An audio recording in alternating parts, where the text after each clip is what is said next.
Əziz izləyicilərimiz, Alman dilində öyrənənlər üçün gündəlik ən çox istifadə olunan 3 vacib ifadə. Birinci növbədə necəsən? Wie geht's? Necəsən? Wie geht's? Düzdür, bu wie geht es deyə necəsən və yaxud da ki wie geht es ilə hörmət mənasında necəsiniz kimi də istifadə olunur. Amma bir alman kimi danışsaq, tam olaraq wie geht's kimi deyilir. Wie geht's? İkinci vacib ifadə isə təşəkkür edirəm, çox sağ olun. Dankeschön, dankeschön, dankeschön. Üçüncü vacib ifadə isə bis später, sonra görüşərik.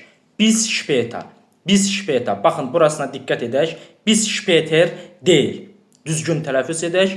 Bis später deyil. Bis später, bis später. Bu üç ifadəni bilmək bizə çox köməklik edəcək. Çünki demək olar ki, gündəlik olaraq çox yerlərdə bu üç ifadəni istifadə edirik.